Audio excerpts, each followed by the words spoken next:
November 2020 will officially be the last month of the 2020 Atlantic hurricane season.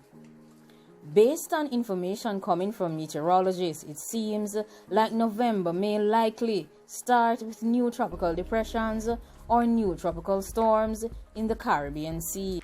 Forecasters have mentioned that there is a tropical wave that is currently moving westward through the Caribbean. They have labeled this tropical wave a rainmaker, and they are expecting that it will come with strong winds if it gets closer to Central America next week. There are also several significant hurricanes that have formed in the first 10 days of November during previous Atlantic hurricane seasons. It should be noted that there is 1 month left in this hurricane season. Forecasters are observing it to ensure that no other tropical depressions or storms may come out. However, they are expecting that another tropical depression or a tropical storm will arrive in the Caribbean next week. Based on what has been stated, it could bring significant heavy rainfall and gusty winds to the regions of Central America at the beginning of November. This tropical system poses a threat late in the 2020 Atlantic hurricane season, as a late-season tropical wave is swiftly moving westward through the Caribbean Sea. This system is bringing showers and thunderstorms to the countries in Hispaniola, which includes Haiti and Dominican Republic, along with the ABC Islands, which are Aruba, Bonaire, and Curaçao. This system is expected to move westward through at least Wednesday, with a gradually decreasing forward speed as it reaches the western regions of the Caribbean.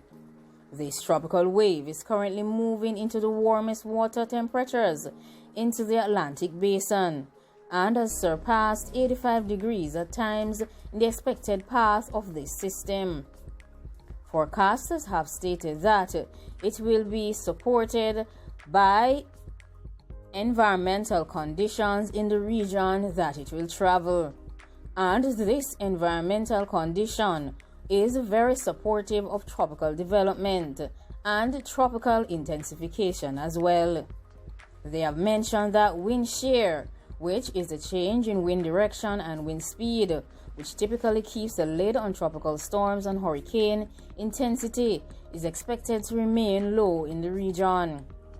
These two favorable ingredients for development could allow this system to become a tropical storm this weekend or early next week. It could go beyond that and become a hurricane next week as well, but this is somewhat greatly uncertain. When this system becomes a tropical storm, it will be named Eta, the first unused Greek letter in the 2005 Atlantic hurricane season. According to forecasters, regardless of development, this system will produce heavy rainfall and possibly lead to flooding in Central America, Jamaica, and the Cayman Islands through to next Friday. Forecasters have also stated that persons should expect more than a foot of rainfall, and this will happen in the parts of Central America. But they are stating that this forecast will need some refining and re-examination over the weekend. There will also be gusty winds, and these are likely if the system gets closer to Honduras or Nicaragua, but these details will need to be adjusted as the days progress. They are tracking the forecast of this system, and based on what they have stated, it is very uncertain. Currently, based on their expectations, this tropical wave will interact with a high-pressure system or a ridge or dome of higher pressure, which should be located over Mexico, the Eastern Pacific, and/or the Gulf of Mexico. The ridge will guide the tropical system, but both the location of this ridge and its strength are very uncertain. There are at least two possible scenarios that meteorologists expect to unfold toward the end of next week. If the ridge is farther north or weaker, The system could cross Central America and escape into the eastern Pacific Ocean. If the ridge is farther south or stronger, it could get stuck near Central America or recurve north or northeastward. Neither solution is slightly more likely than the other at this time. It is expected that November in the tropics will come with tropical development, and of course in previous Atlantic hurricane seasons, November has always seen a little activity with tropical systems.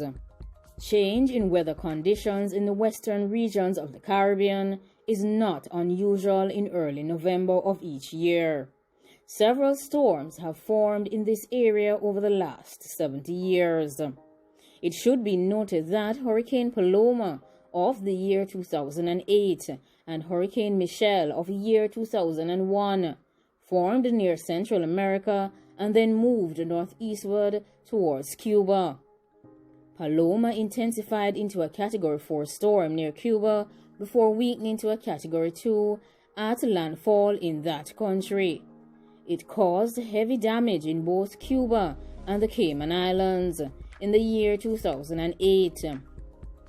Similarly, in 2001, Michelle was one of the most significant hurricanes in Cuban history, at the time causing billions of dollars in damage as a Category 4 hurricane. Forecasters are expecting that there will be at least one named storm every other November, and one November hurricane roughly every 3 years. Some years are more active than others, so some are quiet while some are very active.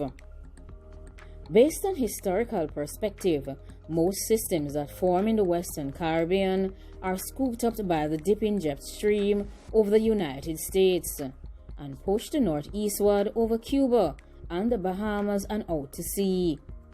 Other tropical systems form in the open Atlantic and around Bermuda or the Western Atlantic. These systems are typically spawned by drooping cold fronts in the region or other orphaned low-pressure systems that break off from the jet stream. By the end of November 2020, this jet stream that exists in the region makes it increasingly inhospitable for tropical systems to form in the Gulf of Mexico and the Western Atlantic. Water temperatures increasingly get too cold for tropical development elsewhere in the basin as well, and this leads to less frequent systems that may develop in our region. Zeta, which is the most recently named storm, has left 6 persons without their life. Millions of persons are experiencing electrical outages as well. It has left a swath of damage far inland after making landfall in Louisiana. At one point during the storm, electrical power was out to more than 2.6 million customers across 7 states in the United States of America. At least 6 persons are said to have lost their lives. Based on reports coming in, more than 2 million homes and businesses were still without electrical power on Thursday, after Zeta came ashore on Wednesday in Louisiana as a strong Category 2 hurricane. It has wreaked havoc across 7 states. The storm ripped off roofs, knocked down power lines and trees, and flooded streets as it rolled through Mississippi, Alabama, and Georgia on Thursday. Heavy rains and winds also pounded eastern Tennessee and the Carolinas throughout the day. At the height of the outages, more than 2.6 million homes and businesses were without power. In Georgia alone, more than 550,000 customers remained without electricity as of 5 p.m. on Thursday. In Alabama, there was more than 414,000, and in Louisiana, there was approximately 440,000 persons without electricity. More than 300,000 persons remains without electrical power in North Carolina and South Carolina. Also reported that more than 125,000 customers are without electricity. In Virginia, There is approximately 55,000 outages in homes and businesses as well.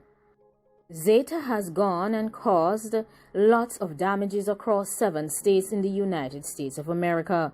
It has caused so much havoc. It has left many persons, almost 2.6 million customers, without electricity. It has caused flooding. It has knocked down power lines, and it has knocked down many trees. It has also damaged many roads across the United States. Eta, however, seems to be forming, and if this system develops, they will use a new letter from the Greek alphabet. Thanks for watching.